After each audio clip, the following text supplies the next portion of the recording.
Hello, I'm Jeff Walter, and welcome back to the Training Impact Podcast. My guest today is Lindsey Halson. Lindsey is the Senior Director of Training and Development at Bojangles. Lindsey stands at the intersection of organizational design, learning strategy, and change management. Her unique expertise transformed training ecosystems to align with strategic business goals. At Bojangles, she leads a team of over 15 professionals responsible for shaping leadership development, talent cultivation, and operational excellence across nearly 900 locations. That's a lot of locations. With a background rooted in educational psychology, instructional design, and adult learning research, Lindsey has pioneered data driven, competency based frameworks that enhance organizational clarity and accountability. Her innovative approaches have resulted in significant reductions in employee turnover and the development of robust internal talent pipelines. Lindsey, welcome to the program. Thank you. So, Lindsey, I'm always curious. So, how that there's a, I think you're unique in that you have a very robust learning and development background, and so how did you? And if I recall, there was a lot of academic learning in there too. How did you end up as running training over at Bojangles with a 900 plus locations, and there are franchisors? So try and train people that don't work for you guys. Yeah, no, I first of all, thanks for having me. I've been looking forward to this discussion for some time. Wanting to dive right in here. I mean, I always loved learning to start with. And I think once I became a teacher and sort of got to see what the outcomes of learning could be, but also how difficult the inputs were to make Hmm. learning happen, I wanted to know more about the craft. Went back, got a master's degree in what the degree itself is called applied learning and instruction. And I think there was always a part of me that thought, okay, school is cool, but there are so many other learning scenarios out there in the world. And I just wanted to understand how learning happened. It opened up a whole new world. It was basically an educational psychology master's, but it was applied and not just to K-12 school systems, but to anywhere learning occurs at all different ages. So obviously in the process, I started adjunct teaching some educational psychology courses, got to experience all types of people who were in positions to do some teaching. And then after a couple years, 10 years in the school system, 5 of those where I was also adjunct teaching, I wanted to see what happened to my students. Where did they go? What did they look like, feel like, sound like after they graduated? What do they do in the real world? And I think maybe one of the best kept secrets about corporate America are our quick service restaurants and who runs them and how they grow and how they learn. And it's really one of the I don't know if we wanna call it old fashioned, but one of the places where you can come in as a crew member still today in modern society and grow your career for the next 40 to 50 years and stay there. I think there are lots of assumptions about needing to change careers every so often. And one of the things, we'll get into in just a little bit is we wanted to because Bojangles is still that place where you can kind of come in and kick your shoes off and rest your laurels, but also grow, is we wanted to change our training program so that employees, whether they were gonna be with us for a couple of weeks or a couple of months, maybe it was a high school or college summer job, or whether this was something that they wanted and needed to grow into a career, they could see themselves here and they could understand that the crux of what we do here and our belief systems around learning and development are that leaders are teachers and that it's their job to get their teams to grow and for them to be able to do so themselves. So long and short of it all is that after a couple of years, many a decade, I guess, of teaching, I started to look out into the world, was getting ready to become a parent and I, wanted to also have a really cool life for my kids, and I was the main breadwinner in my family and said, "Okay, well, what's in the corporate world? Where did my students go when they left me, as high schoolers?" Many of them in that case, they didn't go to college. Where did they go? And it was here. And finding them here with the same learning needs and being able to say, "Hey, I've seen this before. Let me show you how these people learn. Let me show you all the different ways that they need to tap into their motivation." We have lots of misconceptions about what actually motivates people and what doesn't. And what I found out in the world was that not only did we misunderstand, I think, some of their motivations, but we really don't, in general, understand what let's say, how to measure learning, and so Hmm. therefore how to make learning happen. And so, you know, that's where I fell in. Started working here. This fell into my lap. I, originally was going to come on as one of our trainers just to branch out of the world of K-12 education. And I met with some of our leadership team. And after a couple of weeks in the program, I was kind of like, hey, you could do this. This might be cool. Let me talk to you about where you could go, and put together a plan, and in arguably no time, people to come along and see what kind of an impact they could really be making. And it went from like, all right, how do we overhaul the program materials itself, to how do we overhaul the belief system of people in regards to both training and leadership. And that's how I got here today. I'm I come at it from a very different perspective. I was a technologist way back in the old days. I was a developer, software developer, and then I ended up in consulting, and then uh, started the software company. And so I have no like educational framework background, but I've been in the industry for 20 years. And I'm always been a big believer in education, and it's made a huge difference for me, my family, just not just formal K-12 and university level, but just education of all types. You said you transformed the program there, and you have a data driven competency based framework. If we could just start with, what are you trying to accomplish? Like, like what is the purpose of the training program that you're running there? Like what, What are we here for? Great yeah, question. why bother?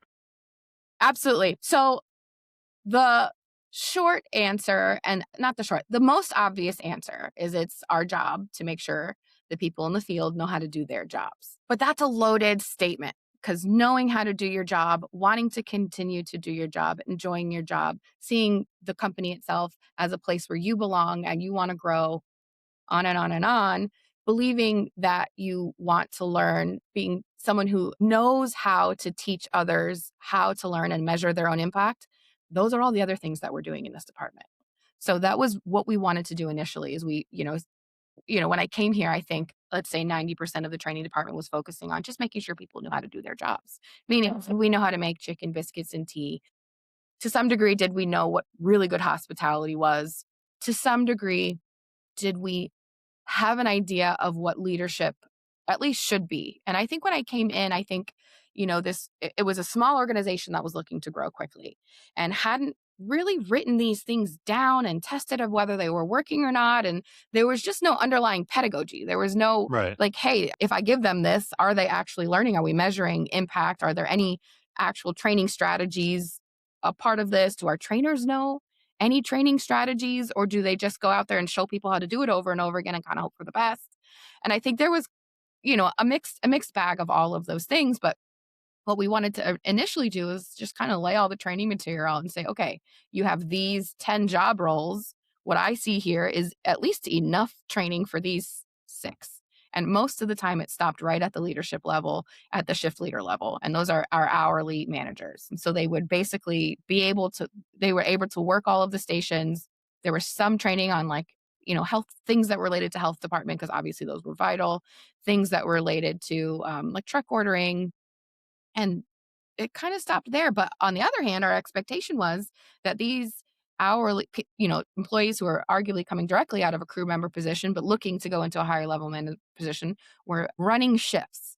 And that Right. meant something different to everybody. And, a big part of training is aligning on making sure I believe what you believe, or I know what you know. We're defining things the same way. So there was a gap, right? And the training, we had to build out what leadership training looked like for our shift leaders. Then what did it look like for our assistant general managers, and then our general managers, and then our multi-unit leaders, and then our regional directors, who are above all of our multi-unit leaders and have, let's say, are responsible for around 50 restaurants each. And then say, okay, well, now we need franchise buy-in. And now we need to see what have they been doing this whole time, because many of like the larger franchise organizations have some of their own training. They have up to 100 restaurants, some a little even more than that. Where are they aligned with us? Where are they not? What do they need? Are they even craving any of this? Who do they have that we can scale it with? I mean, it's so many pieces, right? So once we get the what, we talk about the scalability, and then all of the other skills that all of the other job levels need at the same time. And that's where what you were describing a minute ago, where those competencies start to come into play. Do we even have the right competencies? Because in addition to what you actually have to do on the job, you have these soft skills that you should be hired for. And if you didn't have strength in those areas while you were hired, you're here to be trained. I read something the other day that it was like 90% of jobs in the world can be taught. Remember that. It's like, that's not wrong. We can teach you a lot of these things. Like, I can't teach you to be a positive person, but I can certainly try. I can't teach you to have an innate sense of how important our guests are, but I can hire for that or I can model it. Like, but there are some things that you can hire for and some many things that you can teach, soft skills included. I mean, goodness, I've learned so many in my functions, learning how to be a leader over the years. I mean, coming out of education, like, yes, I had 25 to 30 students in a classroom, but I wasn't really their boss. Right. I mean, but now, Yeah. being the boss of, so many people, and learning how to lead them and what that looks like. And, teachers are doers. And then going from that to learning how to be more strategic and leading, luckily and ironically, is exactly what I'm asking our leaders to do too. So, the dichotomy worked out well. But, if the question is like, what do people need to learn and where did we start? Well, we started making sure each role at least had training for what they were supposed to do on the shift. And then we worked backwards and said, well, what are the soft skills that they need related to their competencies? And do we even have the right competencies? So then we started building training for those items. And some of those are in class training, some of those are out. And then it gets a lot more complex because we're looking at scalability. So for example, our area directors who have, let's say, 4 to 8 stores, depending on geography and experience. And the area directors are corporate employees. Corporate employees that manage multiple units, and they're very analogous to what a lot of our franchisees do. Let's say you have a smaller franchise or who has 4 restaurants, similar things that they're looking to do as that same area director who would be responsible for that same amount of restaurants is. So the training was not easy, but like it was analogous enough that we could create it for corporate, pull out those pieces, and then add in maybe 1 or 2 pieces that made it more relevant to the franchisor, and they could also use it. So that was always a part of, the growth of the different programs.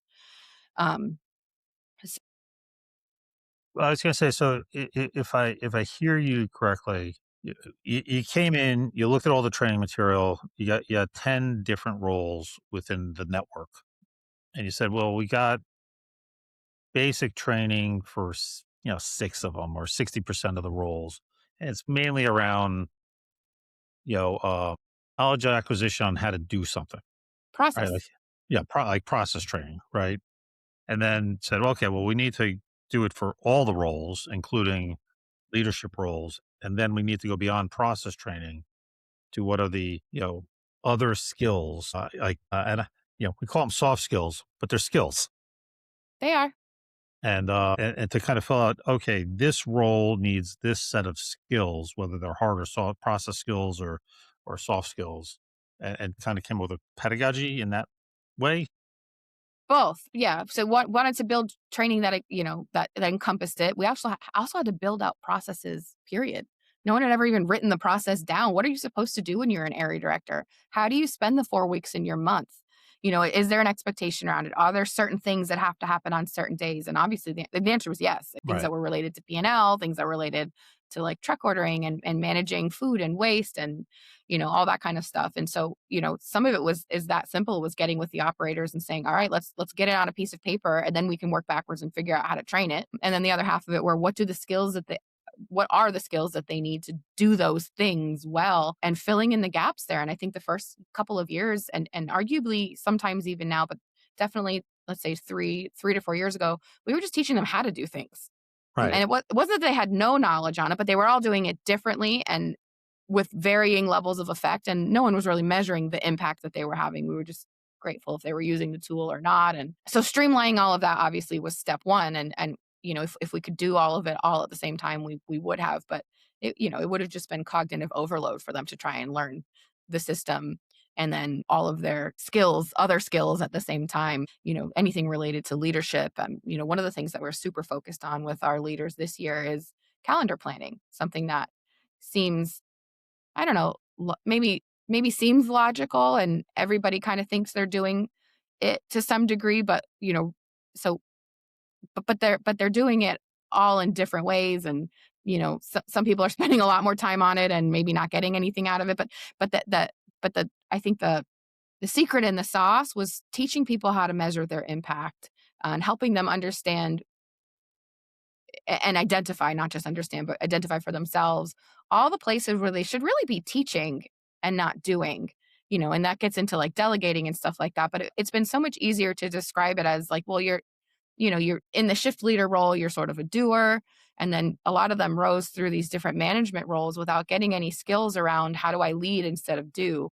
And that's where they got stuck. So changing their thinking on what is what, and I mean, my mind is spinning because it's so many layers to doing that. It's like, well, where do you even start? And is it classroom learning? Do you need to be in the field? How do you build out all of the different layers of both training and support, but also motivation and this mix between, extrinsic and extrinsic rewards that they're getting for doing things appropriately. I think, there's, like I said earlier, I think there's always a little bit of a misconception around, you want people to be like intrinsically motivated to love their job and to do this, and that. And most of us are. But I would also argue that if we got really honest with ourselves, majority of the things that motivate us to act in the moment are actual external rewards. Like someone's going to recognize me for this. I'm going to look good if I do that. Someone's going to pat me on the back, or I can say XYZ or something like that. But it's actually we're thinking it's an intrinsic reward, but it's not. We're wanting recognition for doing Yes. things right. So building that into all of the training systems too. Like, where do you get recognized? Why is it important? Why should it matter to you? Not just for, feeling good about yourself, but like your paycheck. That's important to Yeah. people. That kind of stuff. Well, okay, so a bunch of stuff there, but let's focus on motivations there for a second because I think from a psychological standpoint, I think one of the things that's really undervalued in most training programs is the fact that we're social creatures, and as every social creature in on the planet, there's a status hierarchy.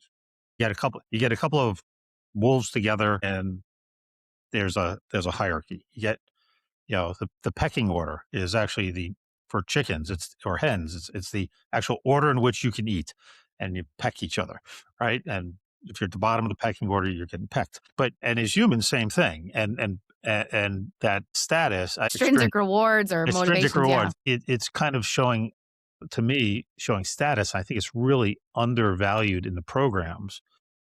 Like just something very seemingly trivial. It's like a patch, a different uniform, shows that I've accomplished something. I'm not here. I'm here. You know what I mean? So what do you? So how do you operation? I'm very excited because you said a lot of things I'm really excited about. I've said a lot. I know. But let's shift a little towards okay. How do you operationalize that? Because I'm seeing the strategy. The strategy is okay. If we haven't defined the process, and this isn't training, this is just operationally. If we haven't defined the process of what does this entry level role do, what does this shift manager role, shift leader role do? Like, what is the process all the way up to the area managers? What is the process? If you don't define the process, then the process is going to be highly variable depending on the interpretation of the individual. So if you want consistency, you have to define it. And then once you define it, you can then teach it. And then what I hear you say is, and then you layer on the soft skills that are necessary to make that a better experience. So how do you tap into? So I think I got that as a framework. Am I getting that right? Yeah. And the next step, the where we want to be, and I know we talk about this later, but it's how do you individualize the learning to the learner? Once you get everybody with their basic skills, some people are going to need extra time on some people already, came in prepackaged, and where do they go? How do you feed your eagles? I don't know if it's a terrible phrase, but it works. Feed your eagles and starve your pigeons. But and the irony and what I love so much about this job is there are such direct parallels to the classroom. Not that we've ever starved a pigeon in a classroom, but when you're in a classroom, and you have a group of kids, you have, let's say, 3 to 5% of them that are gifted learners or undiagnosed gifted learners, or they just get it and they are bored out of their mind 90% of the school day. Teachers really struggle to challenge them. And then you've got your other, let's say 10 to 15% at the bottom who are extreme strugglers. And then you've got varying levels of kind of people in the middle. And I found that when I was a teacher coach, that people either taught directly to the middle and ignored the extremes, or they Uh-huh. taught directly to the bottom and ignored the variability of everybody else. What we're Right. trying to teach everybody to do is teach to everyone. And there are teaching strategies that do that. Those are some of the pedagogical components that we've wanted to embed into the training materials. We've got some fun buzzwords in education we call like blended learning. Essentially, it's honestly, I firmly believe it's really just Montessori style thinking on crack, or prepackaged nicely, or maybe for adults. What does that mean though? So blended learning gives learners a choice over one or more than one of these three things: pace, place, and path. So the bar is here, right? This is the standard that they have to learn. If you're learning session or workshop or booklet or process, whatever thing you're working on there, gives them some choice of, or let's say the order that they go in to learn things. And or it could be one or all of these three things. Pace, that's an easy one. How fast or slow can they go? Can they move quickly through it, or can they go really slowly if they need to? Or let me see, pace, place, or path. So sorry, path is the order, but place is where they can do the learning. Uh-huh. If obviously blended learning, meaning online versus at home, and but also just physically, where are they sitting when they get to do it? Like that's in the classroom, but the same may be true in a restaurant scenario. So if you're teaching someone how to make biscuits, do they want to be at the biscuit station while they're doing it, hands Uh-huh. on? Or do they want to be sitting down at a table taking notes? Do they need quiet? There's not as many places in a restaurant you can do that. But the other components of place are, you know, is it with someone or is it on your own, in the sense that you're using the technology? So you can kind of see, if you add some choice into that, you're already getting directly at their level of learning, and you're individualizing the instruction a little bit more. So some of those things are easy things to add in. And so from a pedagogical standpoint, there's a certain set of knowledges you want them to acquire, and I like that. And you're defining the path, but then we need you to So you learn A. define the standard. You say, hey, this is where you need to get. At the end of Okay. a week, I'm going to certify you on this. You need to be able to know and do these 25 things. Right. Okay. Here are all your options for how you get there. You can do it in one day. You can do it in five. There's some framework around the learning, right? Right. These are the things you need to know, and but you can learn these things in this order. Right. Here's a recommended way to get there, but you can get there in other paths. Here are your But options, exactly. in order to attend this instructor-led training, you have to do these other self-paced things, self-learning, in order to qualify. There's prerequisites and all that kind of fun stuff. Yeah, and it's not even to attend the instructor-led training. It's in order to get certified, to say, hey, so it's like almost like, in order to pass this test, you need to be able to do these things, and here are the ways you can pass it. Here are all the tools that you have, which is also great for motivation, right? Because it not only does it let them start making choices that matter to them, it lets them move at their own pace, but it puts the right amount of pressure on them, to act. What I love about this is it teaches them metacognition. It teaches them to think about their own thinking, to say, okay, I need to be able to do that. Right. What are the tools that I have that work for me to get to that point? Because a lot of times we're saying, here's the task, here's the tool, like, good luck. But that skill, I mean, that's its own neural pathway in and of itself, right? Is to say, to go internally and say, what are my tools? And is this, and then even halfway through, is this working for me? Maybe I should try something else. That is a whole skill set that we want to build in the process. So by changing the pedagogy to have some of this blended learning, foundations to it, simultaneously starting to build their metacognition and their motivation to do the role and their autonomy in the role itself. So they're not constantly dependent on a booklet or a person for their learning in the position. So so uh, so I think I get that, or I understand that a little. How does that tap into the intrinsic and extrinsic motivations? I can see how that can tap into the intrinsic because I'm being empowered. I'm not being told to show up for class at 8:30 or take these three things or else. I'm given this menu and I got to get to this point, but how I navigate there is, I've got some control over that. I'm empowered to navigate that. And I would imagine that would correlate to some intrinsic motivations because I can take, I can, but So the how do you tap structure into those other things? Yeah. You're right. So what you don't wanna do, and I think, when I was teaching teachers and when I work with my trainers here is what you don't wanna do is make it a free for all. Like, here's a checklist, good luck. It needs to be very structured Right. around it. So, for example, when we're teaching this to teachers in classrooms, especially of little kids, and maybe think back to when your girls were little too, they probably had something that their teacher used to monitor their behavior on a minute by minute basis, maybe like a stoplight or right? And then they probably also had something that was daily. The kids were also probably earning points as a class daily, but there was also probably something they could win at the end of the week. So there was a weekly motivational check in there too. And then maybe there was something that was larger and monthly too. The same So, applies to adults. Go ahead. okay. So how do you bake that into a training program with thousands of learners and like 900 plus Everybody locations? has a stoplight in their restaurant. No, I'm just kidding. There are no stoplights. But what we do is we build common language around how we are evaluating them and places where they can like succeed and achieve. And we create different layers of check-ins and some that are singular and they don't add up throughout the course of their training and others that do. So we have daily check-ins where they have to sit down with their manager and they can achieve one of three scores essentially. They have a weekly version of it. We build in some reward system. We have what we call Bo Bucks, and we want them, if they're doing really well weekly, to get a certain amount of those. But there are other rewards, like okay, well, if you do this well, you can pick your schedule, or and so on and so forth.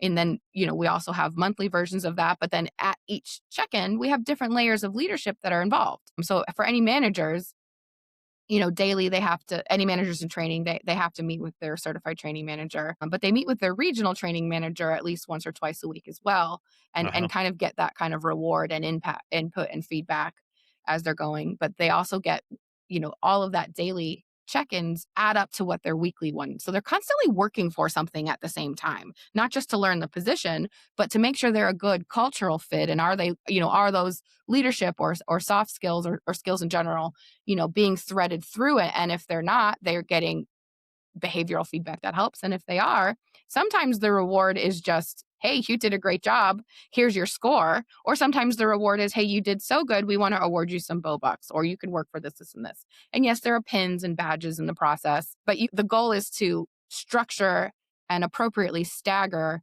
the feedback. And the feedback in and of itself is an extrinsic reward. Like, hey, I'm doing really well, or no, I'm not. Right. And they want that approval of their manager. And well, so that's interesting. So how do you execute something like that in a franchise situation where you have to convince the franchisees to allow their employees to do all that, right? Like that's a lot of engagement, right? Like a daily check-in, a weekly check-in, a monthly check-in. Like how do I'm just so I'm up here in Michigan, a lot of time in the automotive sector. How do you get your franchisees, I should say, to dedicate that time and energy for their staff? I mean, they're the ones paying the staff, right? Not the franchisor, Yeah, right? you make it a common language and you make the check-ins simple and meaningful. I mean, Okay. that probably sounds like a diluted answer, but that's really the answer. The check-ins have to, like, everybody has to be speaking a common language. The language has to matter to them. It has to be I mean, we're sitting here talking about, some of the psychology behind it, but I don't use extrinsic motivation in any of our trainings. Right. We just thread the language to, we kind of and thread the language through. Very simple, very accessible, very meaningful to them, and something that matters to them as far as measuring whether or not this person is going to fit into the role or not. So it's also a tool that they kind of need, and they have to believe that they need it. Otherwise, they're Mhm. just training people on how to make chicken biscuits and tea and then asking them to lead a shift and not seeing the results. And always tying things to results is super helpful. Yeah. But the teaching side of it is it's Okay. it's frequency and simplicity. So frequency, simplicity, and the simplicity, it's defining it, and then I guess it becomes part of the Bojangles way, right? I mean, that's what they're buying into at the end of the day is part of the turnkey. And I Mhm. mean, it sounds like I'm just listening to you, and it's like you're integrating the training into the operations, and this is just how we It's this just is who we how we do are. business. That's right. And it's not okay. Now put your operations hat on and go make biscuits, right? It's Right. like, While no. you're making biscuits, And your then head's always on a swivel, and here's what we believe, and yeah, here's how we exactly. think about the business. Well, because what you see, what I've seen in a lot of partner training, whether it's in a franchise or other types, it's like here's the operations, and you go do, and then stop, go over here and train, and then stop, come back and do what I hired you to do, which is actually do something. And what I think I hear you saying is, no, you integrate it into the operations. I mean, obviously, there has to be time to actually take and consume training, but you make it all part of the way of doing business. And then you have these very distinct checkpoints, these competencies that you're like, no, I need you to get these 25 competencies so that you are a trained associate. Yeah. So for example, your daily check-ins are like, hey, did you complete each piece of training? Also, of the so your let me work backwards. Your weekly check-ins are actually all related to your competencies. There's nothing there's one checkbox at the very top that says, "Did you complete the actual, like, e-learnings, and did you get to work on that station?" Or whatever it is, or maybe it's like, dealing with waste or counting inventory or something like that. Did you get to do the thing, right? But the whole rest of the page is, what were your leadership competencies that you were supposed to be doing throughout? So they get feedback on that throughout the week, and then they get kind of a culminating look back each week. So we've shifted the focus. Like, they're also getting certified Yeah. on these stations, but to your point, it's integrated, and we've shifted the focus away from running the restaurant to leading the restaurant. And we're measuring for that. That's what all of their and that was the other, I would say, probably biggest change we made and most impactful thing that we did, or I did with my training team here when we updated the training, was we created observations for each layer of leadership that they had to pass and be certified in. They had other ones where it's like, well, someone would come in and evaluate the restaurant, and that was a measure of how well the shift leader was doing. But what we did was we put observable, objective, measurable behaviors on a single observation that they had to do in order to be certified as a shift leader and an assistant general manager and manager. And that was a game changer, because all of a sudden we weren't saying, hey, you're doing a good job, or hey, you need to, I don't know, you need to speak up, but you also need to be aware of how fast our drive-through is moving, but you also need to aware of the guests that are coming every 2 minutes. No, right? What we did was we made them behaviors, right? So, and we counted them on a frequency basis rather than on a qualifying basis. So I'm not qualifying whether they do well or not. I'm just counting how often they are doing the behaviors that are part of that role and that would represent strong leadership or not. So then when they get to the end, we're just saying, okay, well, out of, let's say, the 25 times that a guest walked in, maybe not the best example, but of the 25 times that the guest walked in, you coached your front of house team on hospitality once. Right. It's something to Okay. think about for them. Like, hey, does that, like, what's happening? It's easy to get under the hood on that, but it also helps them just see, it feels so non-judgmental to them, and it makes it very easy for us to give them feedback, and for them to sort of pick an area to be coached on. And then, that gets back into pace, place, and path. They're choosing what Yeah. Yeah. they can think about the tools that they have to do that, and then they can improve on each thing in their own way. So that's at the so if I'm coming in at entry level, I'm picking up knowledge on how to work all the stations and do all the things, the process stuff we talked about, and a little soft skills in terms of what it means to be a good ambassador, right? Because I'm the face of the brand. Would that be a fair way of putting it? And then and then and then as I get into shift leader, I'm starting to have these leadership skills. Now, who's counting how many times you agree? You coached your, like, how's that happening? Your trainer, Okay. we call it a peak period observation form. So what we do is we have that trainee, you know, be on, one of two stations during a peak period, because Okay. one of the problems that we have is that shift manager, so the person running that shift, will get on, let's say, pack station, where we're putting all the orders in a bag and getting it either to the window or to the front. And they'll be hyper focused on just making sure all of the orders are accurate, but they're not, their heads don't come up. Their heads aren't on a swivel, and they've stopped managing. They've stopped listening for what's happening. So what we want to do is help them in a very condensed one-page format understand that, like, yes, your job is to make sure those orders during that very busy time are accurate, but you have a team to do that with, and it's your job to coach the team as you're going. And you may need to be able to bump and slide out of position and go check on certain other things. What are you listening for? What are you looking for? Who are you coaching? How frequently? And it's really, they can do most of the job from their position, but they have to pick their head up. They have to be conscious of those things. So it was an easy way to help them stop thinking about just the position and know, all right, these are the other 10 things. They could have it right in front of them while they're in position and they're training on it. These are the other, like, especially like 5 categories, but let's say 10 things that I need to be monitoring and coaching for, and making sure my team is also aware of, drive through times. Hmm. Do we have our food? Is any of our food out of hold time? Is it hot and fresh? Are we being hospitable? They always have a headset on. They can hear everything going on in the drive through. Am I coaching on hospitality? How is my team doing? Like, and that's really only 4 or 5 things. It feels like a lot, but when you understand that the exact behaviors you're being measured on are, it makes it a lot easier to focus your time and energy on those things instead of let's say, the subjective, you're in charge, Right. but this is what it means to be in charge. And I think just getting specific about the behavior. We used to do this with teachers too, right? Like, we would get in there and say, okay, and this is kind of where I learned it from. Like, I had someone come in and observe my classroom at, 15 years ago at this point. She's like, well, what do you want to work on today? Like, what is it that you feel like you need to be better at as a teacher? And she had a whole like list of things, which is, those are the parameters, right? It wasn't just like, I want to feel better when I show up to work. There was actual teacher skills. Uh, I think I picked something like, how do I measure learning, or something like that. I can't remember what it was. And what she did when she came in was she chose a couple things that were objective to measure. She drew a map of my classroom, and she would mark where I was standing at which times. And then she would mark the students that I called on.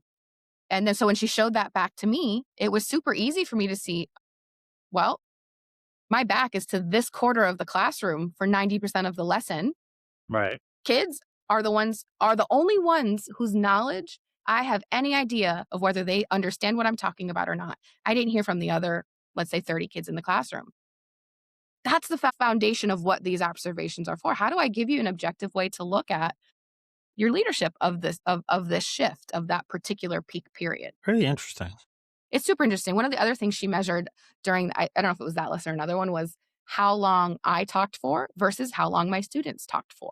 Because we know that the only way I know if my students got it is if well, 2 ways I would say, but for the most Mhm. part in a classroom, is if they explain it to me. If I can hear that they've got it. Most people answer that question, and I ask this all the time, and my team loves it and hates it, I think. And I walk into, any of their trainings, and I say, well, how do you know they got it? And they're like, well, I told them like 25 times. And I'm like, but that means you got it. How do you know they got it? Right. And they'll be like, and then they start to get there. They're like, because they're good trainers, they're amazing trainers, but they'll say something like, well, they showed me, or I had them explain it back to me, or they asked questions, or I checked for understanding. And like, we're just getting there now. Not in addition, but to, as part of this whole, like, hey, let's take the actual content and fix it. We have to figure out who the people are that are, like, I'm not responsible for teaching everybody.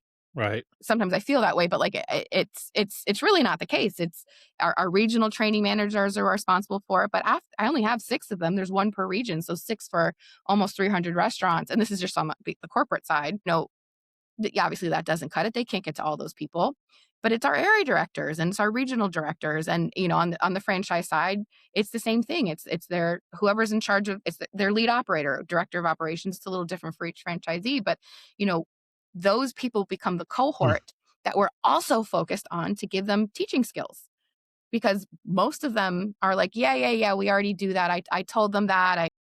If we say, hey, like, hey, we're having this common problem. Let's say it's a food cost issue or waste. Yeah, I did a class on that a week ago, or I do class on that once a month. So I ask, Mr. and Mrs. Area Director, so how long have you been doing classes on that thing once a month? For years. My people love it. Amazing. How has it impacted your food costs? Has it changed? Well, no, I got to keep doing them. And then that's where we start to say, okay, well, wait a minute. I'm sure they're enjoying the class, but are they Right. learning? Are you measuring what they learn? What are you looking for after the class? And that's what we're working on now, too, is like, so we spent all of last year training our trainers on how to teach, how to measure understanding, and how to measure their impact in that way, both because I went to a couple of our in-person classes very early on, and one of them was 5 days of being talked at. I'm doing a lot of talking here, but when I'm in the classroom, it's it's how many opportunities can I give them to hear what they're thinking, but it's so much more strategic than that. There's so much structure that goes into the types of questions we ask, the behaviors that we're looking for, the answers that we're looking for, all of that. And that's what we're teaching on the back end. But that's what's also built into the learning. So those opportunities to show those behaviors are there. We just got to teach the right people to look for those things or to remind them of those things or draw them out. So a couple things pop in my head. So, well, first off, sounds very comprehensive, and I get the. I always think in terms of like learn, do, teach, right? Like if you really want to know something, try and teach it to somebody, right? So it seems like I get the whole. Seems like a very comprehensive knowledge acquisition, right? Like this is how we're going to train. This is how we're going to teach people. This is how they're going to learn about a process. And then it sounds like with the check-ins and that and other tools like that, you've incorporated the do, and that's the skill development, right? Like in my mind, in learning and development, the learning is, you know, getting prepared to pass the driving test. The development is skill development. I can pass the road tests, right? Two different things. Is so when you were talking about all that, and when we're talking about, you know, that first level person coming in, that associate coming in, it sounds like we've got the you've got the program in place to not only do the learning but do the skill development because you're getting I heard a number of times you talk about observation, observation, Well, observation. yeah, and what we're talking about is almost what happens in between learn, do, teach. Because if you say it that way, obviously it's an oversimplification, right? But what if between the learn and the do, they got it wrong? What do you do? Well, Are you going to go make them learn it again in the exact same way, well or that are you measuring? You see, go ahead. Yeah, well I was going to say on to me on skill development, it's all about practice and coaching, right? Like glad you brought that word knowledge up. knowledge acquisition is all about absorbing the information, knowing what the red light at a traffic light means, knowing what the yellow line means, and being able to convey that back to somebody. Yeah, I know I'm not supposed to cross the yellow line. I know that means stop. I know this triangle means yield. But then I got to actually pull into traffic. I got to actually park in a parking spot. I got to actually operate the vehicle and build those skills. I actually have to make the chicken.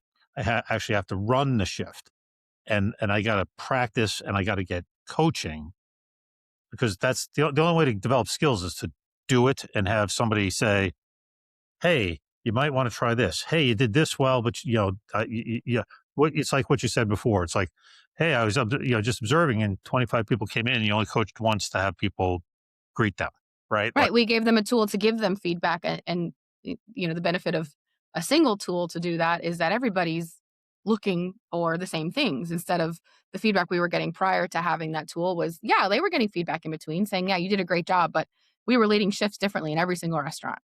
well, and that's where that's where you start to get into you define this, and now you can do it consistently, right? Because you're all operating off of the same rubric. Um, and it seems like over the years you've been there, you've taken all this great, um, educational theory and applied it, right? Which a little bit of psychology with the motivation, a little bit of pedagogy, a little bit of.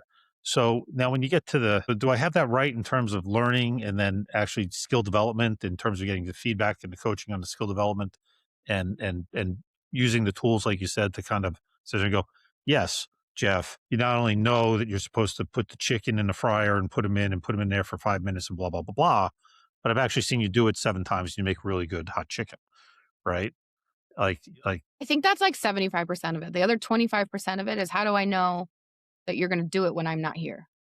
right, Because right. now I know you know how to do it, but are you going to do it? And that's the other piece of it where like I think some of those motivational check-ins and building the culture in the process come into play to ensure that look because there's probably 25 shortcuts you could have taken or you don't want to tempt the chicken or Right.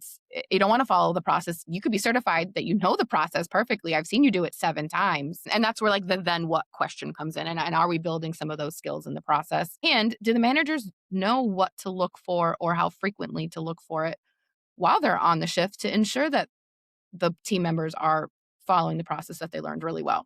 And then you're building that into so are you building the observation into the process, and with the observation comes the coaching? Because if I saw you made the chicken or the biscuits wrong, even though you know what to do right, but you took that shortcut, you only beat the eggs for 1 minute instead of 2 minutes or whatever the thing is, right? You took this little shortcut. You didn't do it ABC, you just did ABC all at once, right? Or whatever it was. Hmm.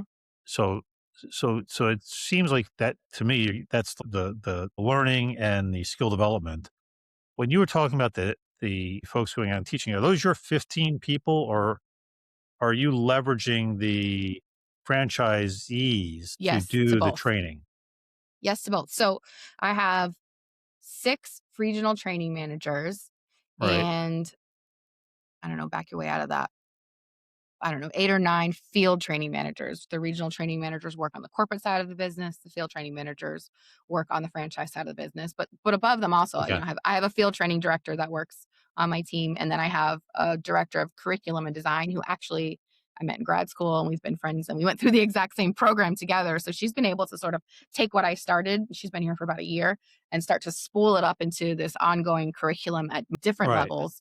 And she's the one who actually spent the last year working with, let's say, my team of those 15 people, my field trainers, teaching them about how to teach so that they didn't, like, let's say if they were in a classroom setting, they didn't get up there and talk for an hour if it was an hour-long class.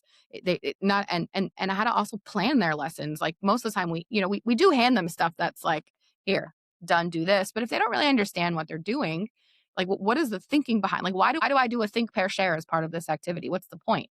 Otherwise, you're gonna do the activity and not realize you're actually supposed to be checking for understanding right here, and here's how you can do that. And if one of the things that I noticed super early on when I came here is that in a classroom scenario, any scenario really, any training scenario, is if someone was wrong, they were afraid to correct them. They would just say, "Thank you for your answer," and keep going. So the entire class just got the wrong answer and nobody said anything. And they didn't know how to correct them in a way that made them feel empowered. But there were probably other 6 or 7 other people who thought the same wrong thing. And just giving them all those teaching strategies for how to measure their impact and what to do in scenarios where things went wrong or people weren't paying attention, or really understanding what engagement meant, not that they were having fun and that they were talking. I mean, we used to be punitive to the whole room if people didn't answer. Like, we would ask a question and then be like, "All right, come on, guys. I know, like, don't do that. You make them feel bad Right. for not answering the question." Right. They had no concept of what think time was. I was an English teacher, so we're the queens of this. But you probably can remember back into your school days when a teacher would ask a question and then just wait. Awkward silence. Felt awkward, maybe, and it does to new teachers as they're coming in, for sure, but it gives the kids a chance to process the information and give you a good answer instead of Uh-huh. just the fastest thing that they can think of off the top of their head. So those are all the skills that we spent time on the back end teaching the training team first, so that, to answer your question, they could go out into the field and teach our franchise operators or the heads of training in their, different organizations, and let's say our area directors and our regional managers, how to do those things. And once that's where we're going. Like, that's what I think the secret sauce to really good training is just understanding how people learn and understanding that leadership is teaching. And if you know what good teaching really looks like, then you've because I think there's a lot of not great teachers out there. They're not measuring their impact. A big part of it is like, hey, do you have all the skills to get the knowledge across and to measure whether they got it in the moment? But then what? Right. Well, I want to talk about impact, but I want to understand what I think I get the the skilling up of the instructors and the folks that are on your team. So, but it sounds like you're going to the next step, which is giving the franchise employees the opportunity to teach, and I would imagine that would especially be, thereby certifying them to teach this competency, or this course, or whatever, however to teach whatever X is, and I would imagine that would be desirable for a lot of the multi-unit operators, because then they have the opportunity to do the training at any point in time, and they don't have to, schedule somebody from corporate. They can engage their own folks. Yeah. Is that is and so next question, because I was just talking to a gentleman about this with Freightliner. They were a Freightliner multi-unit dealership, and he'd gotten he and his team. He's on the franchisor side. They had gotten certified to teach a certain number of courses, and then what was interesting is when they do conduct the deal at Freightliner was when you are certified to teach a course, this is, traditional instructor-led training for technicians. It has to be open to the entire network, not just your units. And there's a tuition to participate. So they would get people from other dealerships that were outside their network, and they would get the incremental revenue. But it was really interesting. But what was also really fascinating is that Freightliner had created a whole network of franchise of dealer instructors, and so they would talk. There was a whole place and way for them to communicate with each other. So anyway, I was just curious as you're exploring this, as you're putting this in place, how do you see that fleshing out? Yeah, so we've created a cohort. We started with our certified training managers, and we bring them in once a year and follow up with them weekly with professional development, essentially, to make them strong trainers. And these are our certified training managers across the brand. So that we have a whole cohort. Now, they're certified. They are These are store franchise. managers. They're franchisees. They're franchise employees, not corporate. Or Some are both. It's yeah, both. So what we I'm do is we sorry. create. They're not in the corporate training department. No, no, no. These Right. are these are Right. operators. These are Right. general managers that run training stores throughout the entire footprint, both franchise and corporate. And so what we did is we built that initial cohort, and as the parallel path is for their training leaders to also get built into a cohort of learners. Essentially, the first group. It's not the first group. We're doing a lot simultaneously. Yeah. Who are the people in your organization in charge of training? Let's certify them. It's a year-long course on teaching. You'll use some of the courses that you will teach to get certified, teaching classroom. But that what I love most, I think, about the course is that I'd say 50 to 75% of it is also geared towards in restaurant teaching to apply those skills and kind of bring it back. So you get certified to teach and understand training both in a classroom and at the store level. And these are your franchise leaders, in addition to some of your opco leaders, right? And then you take it down to the next level. Okay, who are your multi-unit leaders, and what impact or frequency or interactions are they having that actually require teaching skills rather than managing skills? Because they have to do both. But the majority of what they do is teaching, and I think they don't necessarily see it that way. And once we help that mindset shift, and they've got the resources in their own organization to support them, it's much easier for buy-in because it's not me from corporate coming to tell them how to do it. Right. It's their leadership Well, comes to and trainers. I also thought that whole approach was just a brilliant way of leveraging all that knowledge out in the field. But you got to do it the way you were talking about. I just thought that's brilliant. It brings the whole learn, do, teach back in. That now there's an opportunity for them to teach, which gets into like leadership. Half of leadership is teaching, right? I think it's brilliant. I think this is another thing, and you mentioned this several times, so I'm really curious as to how you're doing this. I think a lot of people struggle with how do I know I'm having a positive impact? I mean, I'd say 80-90% of the programs I've seen measure success by completed transcripts, right? Or the old butts and seats, right? Like, Yeah. well, I had You're 3,000. measuring your input. Yeah, go ahead. Sorry. Right. Yeah. Yeah. Yeah. Exactly. Like I had 3,000 people complete that course. So I'm doing a good job because last year it was only 2,000. Right. So I had a 50% increase in the number of people that took the training. So I'm doing a great job. It's like, yeah, but did that amount to That's anything? compliance, exactly. What is a lagging indicator of, and then that's what we try to look at is, all right, what are our leading indicators that we can influence or measure?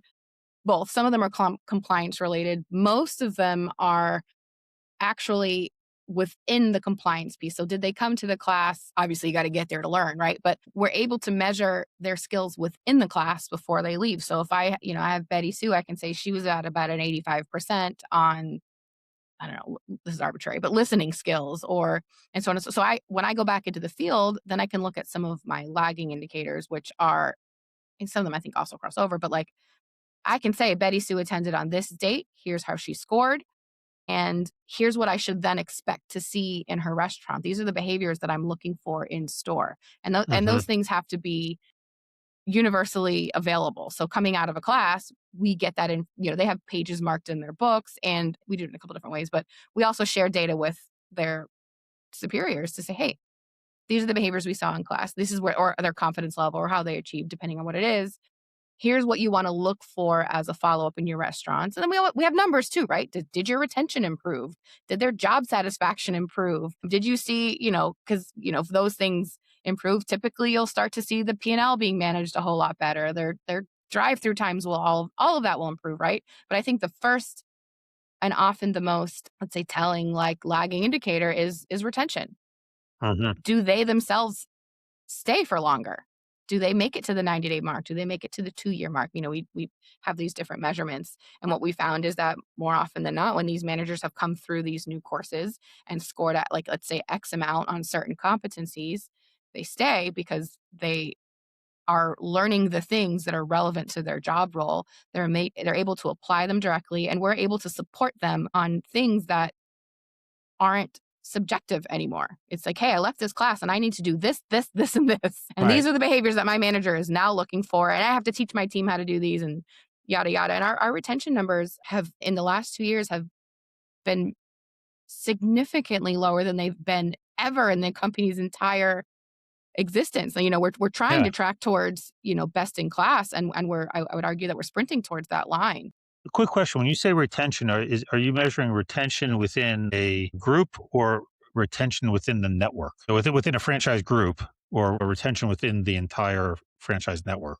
So we can't measure, I'm talking about employee retention, and we measure them within groups as far, like, we group them by, like, job level, but I'm talking about an opco.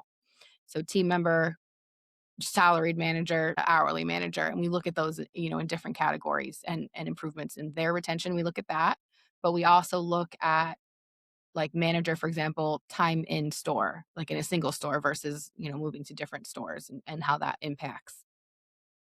So you're looking at both. Mhm. Yeah, well, the reason I ask is I worked with one of the automotives. And it was really interesting because the dealers had like a 50% turnover, which is terrible. But then once we At started looking at things from a at, like, what, their general manager level, or just that was the number that was just thrown out at the service tech, salesperson, just in general, right? And most of the staff are you know clerical, service techs, or salespeople, right? That's the bulk of it, and then you've got your managers and that. But what was interesting was when we looked at the network as a whole, and so part of the thing there was why train? They're just leaving to go to a different brand. We're training our competition, right? And then when they looked at it as a whole, the network had less than a 10% turnover. And what was really happening was people were going from one dealer group to another within the network because they were getting trained and they were more valuable and they weren't being rewarded for that value within their current employer. So they went to another employer in the network. So I was just wondering if when you're looking at retention, are you looking at the within the employer or across the network? And both. Yeah, definitely both. both. And you're seeing, like, huge increases, it sounds like. And that Gosh, yeah. and so in addition to retention, is there any other thing that has been a good, indicator of the impact you guys been having? Yeah, think of how I wanna answer that question. I mean, retention's huge because It is, and it's and, it's it's impacted a everything. yeah, well, it's a lagging, but it's also a leading of sales and profitability. Mhm. Yeah. I'm trying to think how I wanna answer that question, because there's so many incredible impacts that we see, but I think what matters probably most to, like, me in the training department is, let's say, because being re-energized is difficult to measure. Alright. But I see people asking for training. I see people taking training on their own. Like, when we offer those kinds of things, what I see that I think is also a really good measurement is it's both things. It's following standards, probably sounds ridiculous, but at the above store level, all of a sudden they believe in some of these processes and they're getting results in multiple restaurants. So they're able to sort of double down. That's where I think that's, like, some of the outcome that's a little bit harder to measure is there, but we're also having to retrain significantly less. That's another great indicator for us. And, like, the training department is, oh, they got it and they're doing it. So we don't have to keep retraining it. They're ready to build on it. And it depends what the is. But we also do look at things like, how much faster are they moving, and, do they, and like I said earlier, the other important indicators for me, at least, are, their what are their reasons for leaving, what's our net promoter score, and or what are their reasons for staying? And, what is their manager's involvement in their training process been? Do they, because these are all questions we ask them on like their 14 and 28-day surveys. That survey data to me is gold, because that's telling me everything about how the programs are being executed. Well, and I think NPS is a great tool. It's hard to tie it to a dollar figure, but I think we have another client that's what they use. They use NPS at the store owner level. Like, Yeah. what do you think of the training program? And it's all about getting a higher NPS score. And Yeah. then Would you recommend this? Would you yeah, recommend this place to work for a friend? Yes or no? And we've arguably moved that needle in a very similar way to how we've moved yeah. um, our And retention needle. and I'm like I said, I'm a big believer, but also that the empirical evidence is, you increase retention, that's increase in sales and increase in profitability. It's like the two they all go hand in hand. It's really hard to have high sales and high profitability when you're constantly churning your staff. Well, and in increasing our retention, I teach the base classes less. I mean, we used to teach the foundations of leadership class that we have for our general managers once a month. Right. We teach it now twice a year because we don't have Yeah. enough people to attend those classes, and the people that they are choosing want to be here. Everybody else has already gone through the class, and That's they're on to the awesome. next levels. Yeah. That's really awesome. So I know you've been very generous with your time. If you have just a few more minutes, I just was curious as to what's coming down the pipe for you. What I mean, depends, long term or short term, right? We have a whole curriculum built out that we're working on rolling one piece at a time. I think if it were up to, I don't know, not me, we'd roll it really fast. All the classes would be available now and they could be teaching them. But what we're trying to do is roll them in a way, oh, not what we're trying to, we are doing, we're rolling them in a way that matters to the field and that we can measure whether the class is impactful or not, and kind of make tweaks as we going. So we're rolling, let's say 2 or 3 at a time. We built out an entire curriculum for shift leaders all the way through area directors, and both are available to franchise and opco. We want to roll them in that way. The franchise will be about 6 months to a year behind on everything because they're coming through the program afterwards, so that our team can actually teach them how to do it in the field. But probably a pretty common scaling scenario. Yeah, We don't yeah, want to give them something we haven't tested and we don't know if it works or not. So, but that's the idea, right? And what Catherine did, who's my counterpart and partner in crime in all things curriculum, was she took like one class that had, so for example, foundations of leadership, we were only teaching it to our general managers. But what we kept finding is that some people were sending their shift leaders, some people were sending their area directors, some people would send assistant general managers. So she took it and broke it apart into the same topics, but at the competency level for each of those different roles. So now there's 4 levels interesting, of interesting. foundation, Yeah, yeah, right? yeah, And then she yeah, built yeah, out all the other classes based on those competencies. And then when a new competency gets added to a role, like when you become a GM, you have new competencies that are relevant to you. She'd build a class that also worked its way up. So it's a full curriculum. If you think like a university catalog, yeah, and it's yeah, like, yeah, E&L 1101, E&L 1102. That's what she built out. And that, so rolling that and measuring the impact of that, I think that's what's next in the next, like starting, yesterday, in the next 3 to 5 years, making that something that is really unique to our organization. And I think it's going to help us excel. But I think what has always been a goal of mine in this particular organization, but just being out in the world outside of K-12 is, you've got to, you know, teachers at the helm. I would love for our area directors and general managers and shift leaders to be able to take our classes and get college credits for them. And mm, that's mm, right. So say, yeah, okay, yeah, yeah. here's where you live within Bojangles, but can you get your associates in business coming through 90% of our program or all of our program? That'd be really cool. We already call That'd it be really cool. Bojangles University, but we really Right. want to make it that, so that it changes the talent pools that you're getting, but it also makes it so that the people that you have that are already here and love the brand, but maybe hated learning growing up and didn't go to Yeah, college, because you don't have to go to college. I mean, I firmly have seen so much success not having gone to college, and, after spending 10 years getting paid as a public school teacher, like, goodness, it's yeah. a wild world Well, out there. But what I love about that, and I was having a conversation with somebody the other day about this, is one of the things I think from a corporate learning standpoint that just we need to think through how to solve this problem is once you, as the learner, leave that organization, your credential generally gets left behind, right? So I can be a triple gold level platinum, whatever, You got all the pins, you got all the certificates, but it means right. nothing when you leave. And Yeah. then when I leave, none of it's transferable, right? I mean, I can say I did it, but 9 times out of 10, I have no way of actually demonstrating I did it unless I printed off hard copies of things and have my little folder of things. And so what I love about what you just said on the associate's degree is if you is the associate's degree becomes a transferable credential, right? Like, yeah, I got all these certifications at Bojangles University, but then when it culminated in an associate's degree, that's a credential that they can take with them elsewhere. Like, yeah. Anyway, it's just kind of that's the first time I've heard somebody Throw look at that it out from that there. perspective. That's really, I think that's brilliant. I think that's awesome. I think that's really cool if you can figure out how to work with a 2 year school and get that accreditation. That'd be amazing. And I agree with you 100% in that I don't think it's, well, let me state it in the positive. I think in the next 10 years, there's going to be a complete overhaul, maybe 15 years of higher ed credentialing in this country because it's You're already starting to see it where master's programs and PhD programs say, don't worry about it. You don't need your GRE. Just come learn, come do, make it applied. like, and there's, and it's going to morph. And what I love about what you were just talking about, it's one of those morphing things, right? Because, the credentials are important in that I had a negotiation professor. He said, hey, what do you think, your MBA is? What does it mean?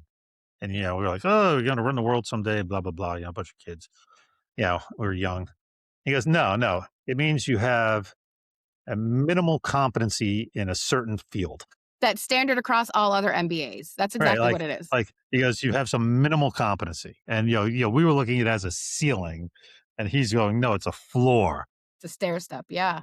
But it's an important floor, and that's the gentleman I was talking to is over at the National Association of Automotive Service Excellence, the ASE, and it's the same challenge there. It's like you've got folks that are usually not on a higher ed path, and how can they credibly signal to the marketplace that I've achieved this level of competency when those credentials don't go with them? So anyway, it was Yeah, an I mean, interesting it conversation. roots their abilities in universal standards that we all understand.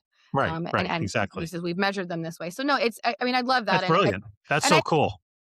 I look, having been working with this, cohort of people in this side of the industry for so long, I find it incredible the amount of like time and blood, sweat, and tears that they put into this role. Right. And some of them just were struggling learners for years. I mean, my goodness, I drove my teachers nuts. I mean, I was a gifted kid, but like I had severe ADHD. And, that's why I wanted to be a teacher because I was like, well, I've seen it all, but also let me dive in because I understand those nuances and they matter to me because I was one of those kids that my teachers had a very hard time figuring out how to make them love learning.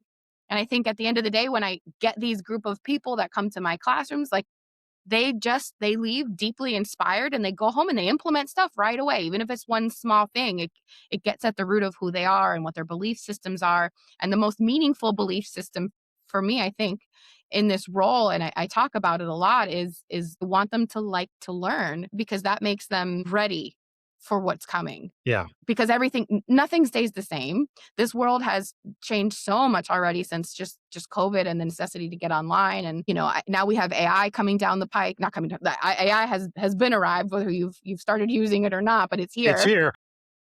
And it's got and we rather sort of take it by the horns and use it rather than be afraid of it. But that goes for everything. And I think it's a I don't know if it's like a fully Carol Dweckian open mindset, but it's something to that effect where I enjoy and I'm open to hearing what's next. And I also believe myself able to learn new things when necessary or frequently, depending on who they are as a person. The group of people that I encountered, which has arguably been turned over since I started here, were people who self-attributions they were making were they had fixed beliefs about themselves. I am this, I can't be anything else. I don't enjoy learning. Learning's always been difficult for me.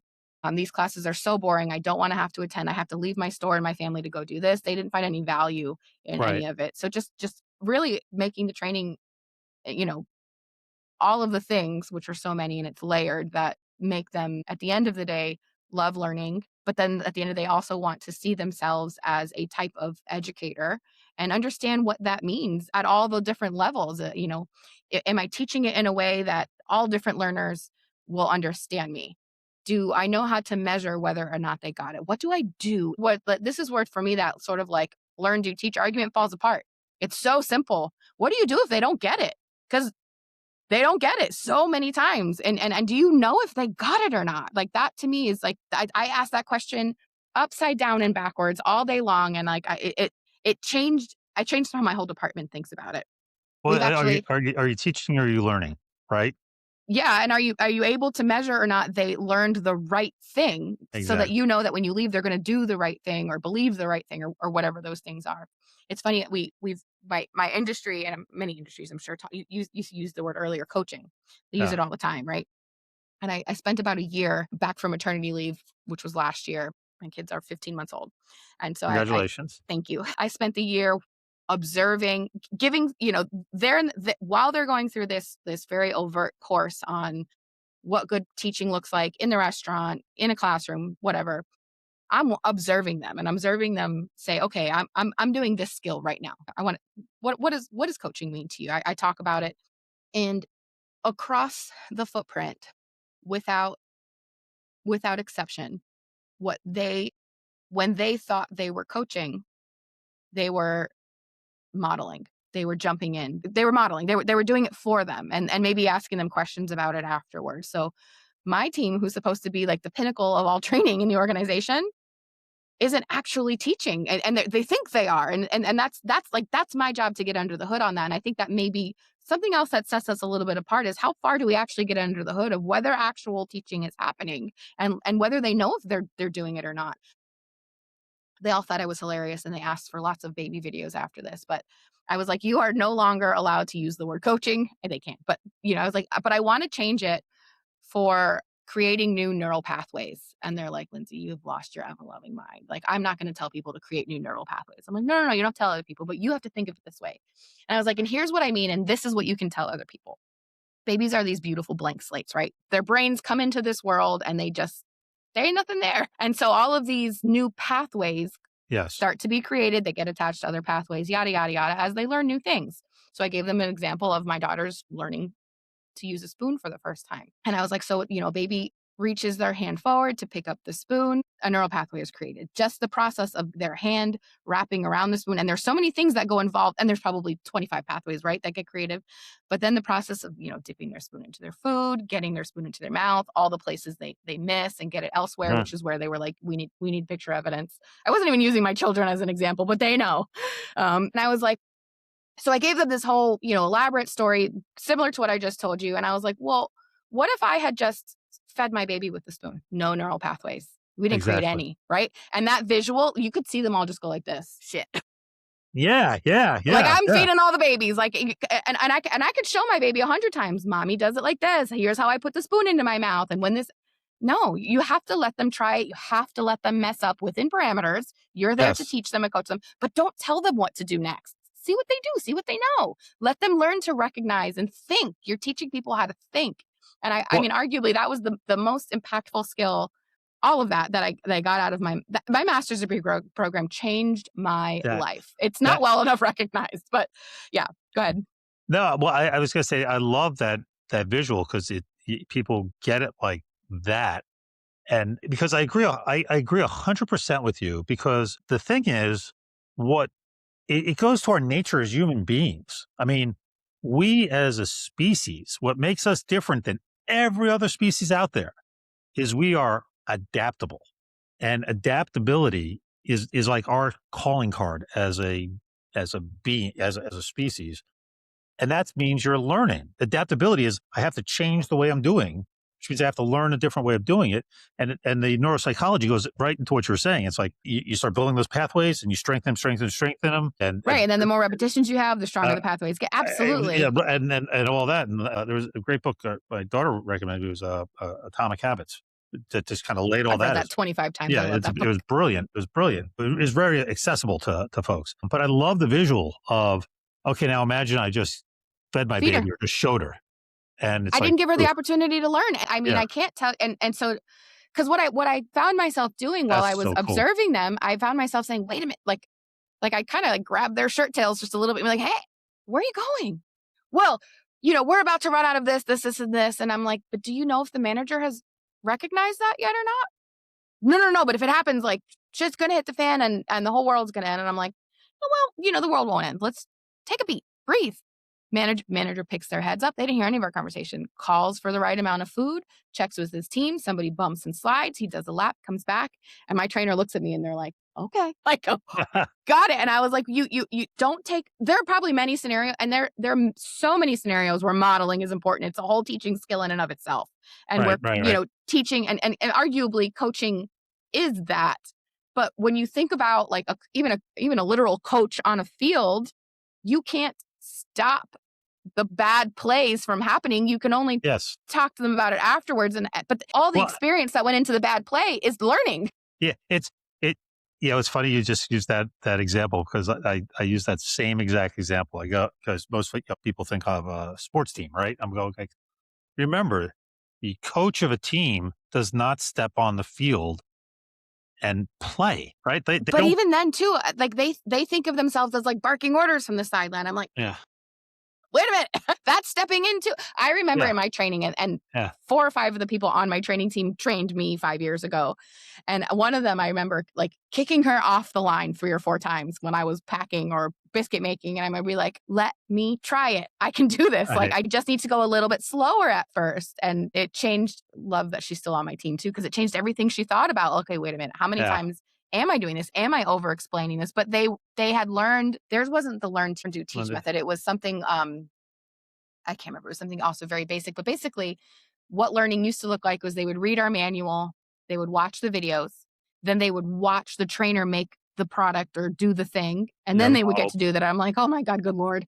They need to get their hands on it sooner. That's the fastest way to teach them, other changes that we made. But now they're starting to think it's cool to see them take a beat and say, okay, well, let me make sure that they don't actually need me. And there were a couple times in my observations where I would ask the employee themselves, I'm like, do you need help right now? Are you confused? Are you overwhelmed?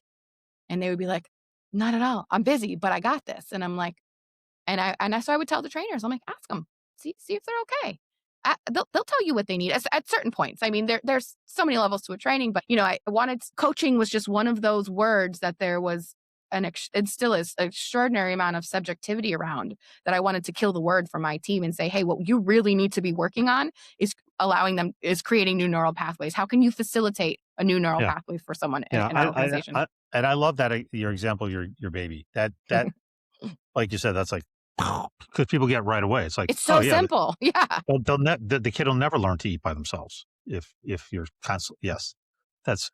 Hey, I think that's a pretty good place to. I think that really brings it all home, and it's all about the learner has to learn. The teacher can't teach. The Can't learner has do. to learn, and Yeah. the teacher can't do. Can't do Right? it for them. Yeah. You can't take their tests for them. You can't go to college for them. It's such a funny parenting thing too, but Yeah. it's all the And same. well, but and then and one thing I also really like about this, there were a lot. Well, I really enjoyed the conversation, but also I think there's some really great takeaways. Um, but one of the other takeaways is that integrating it into the operations, and how the teaching becomes part of the managing and the leadership. And I think that's something that a lot of people don't appreciate. And so because that's what you're doing as a leader. You're teaching, and you're enforcing compliance to a process or a set of rules or whatever, and you're doing development, and development is teaching, right? I mean, I think You're you should add mentoring. that into your set of questions that you ask people. I think you should add the question, well, how do you know they got it? Or when Yeah, you, and in any of your training programs or experiences, or even in your leadership experiences, that one would make it even more relevant, right? How do you know that the people who work for you understand what they're supposed to do, what you want them to do, what your expectations are? And 99% of your answers are going to be, well, I told them. yeah, yeah. How do Yes, you know they got it though? Do they understand what you understand? Do they think of coaching the way I think of coaching? And like that, it immediately opens up this whole field of they start checking for understanding, like that yes, I believe I'm doing what you're doing, and how am yeah, I defining this word? And when you're trying to elicit behavioral change, like the crux of it right Yeah. there. Well, what I really like about what you're doing is you're really, several steps up the Kirkpatrick model. And so many people are stuck at that first step. Like, well, because like I said, I got 3,000 people. It's 20% more than last year. And look, I got more smileys sheets. They checked the smile box more than the frown box. So I'm doing good. And it's like, yes, that's a necessary but insufficient condition. It's the behavior changes, and the behavior changes lead to business outcomes. And that's what you're really shooting for. And I was blessed when I got into this industry that my client at the time, that particular client was focused on that. And then I thought that was the norm because I came from consulting. And then I Hmm. went to the rest of the industry and I was like, no, that's the exception. And it makes all the difference. So I think this is a good place to wrap up because I think that's the seminal question right there is how do you know they got it? How do you know they got it and it made a difference? And if you can't answer that question, then let me state it in the Well, you've positive. got additional questions. Yeah. Okay, well then, so how do you know they got it? And then maybe the better question is, what did you do to make sure they got it? Maybe there's that little follow up caveat Yeah. where you're reflecting on your own behaviors, whether it's asking them, listening, or understanding them as a learner, or understanding your own, let's say, blind spots, or you know, Yeah. I don't know. I mean, so many other. I think you want to make sure that when you're asking that question that you understand also that the person you're asking to realizes that they have so much control and so many tools to ensure the transfer of information and to measure understanding, and that they're part of it, that that they're part of that process.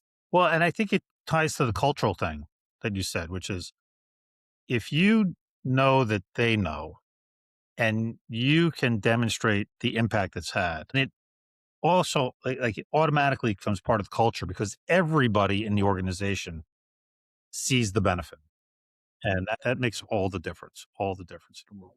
Yeah, and let me just say that cultural change is slow, and that, I think I'm talking about it looking back on 5 years, but you're tapping this may seem obvious, but you're tapping into people's belief systems that affect their behaviors and yada yada, but, it's slow but longer lasting, and that, the everyone's like, "Well, what's your trick? Like, how do you get people on board?" And I think my only it's not the only way, but the most important way is to just work with the willing. Let them start to become your ambassadors of change, because change is difficult and scary. And if you've ever seen that, like, Simon Sinek Hmm. bell curve that he draws, where it's like 5% of people adopt it right away. They're the people who love the new stuff. I'm not one of those people, by the way, believe it or not. Well, maybe in some scenarios. Then you got your, like, next 10 to 15% of people that watch what they did and then they try it out. Yeah, And then there's the tipping point into the everybody else. Once you and can then everybody, bridge that gap, right? right? Yep. Is that, and it's just take who are the people who are passionate about what they're doing, because they're the ones who are going to get everybody else to do the things, and that might seem oversimplified, but for me it's everything. I yes, I agree 100%, and that's a great thing to end on here. One last question, or that is, if anybody want to get a hold of you or the folks at Bojangles in training, how would they get a hold of you, or hit you up on LinkedIn or social, or Yeah, LinkedIn's a what's the great best way to? option. I'm not gonna lie, I'm not on a whole lot of other social media. I'm somehow one of those millennials that decided that it wasn't for them. But I'm definitely on LinkedIn. You can also reach out. I think my email's public. It's lhalson@bojangles.com. And yeah, would love to talk training. We're just starting to branch out into the world of other corporations. I'll be at the Women in Restaurant Leadership conference doing actually a mini learning on, leadership is education in February. I believe it's February 24th and 25th in Charleston. Meet you Can come meet you in person. But yeah, reach out on any of those avenues, and we're open to new ideas. I don't think we're at the, necessarily so far ahead of everybody in the industry, but I do think that there's a little bit of secret in our sauce that has caught on like wildfire. Something that's sort of measurable and tangible, and is making everybody really enjoy working at this organization.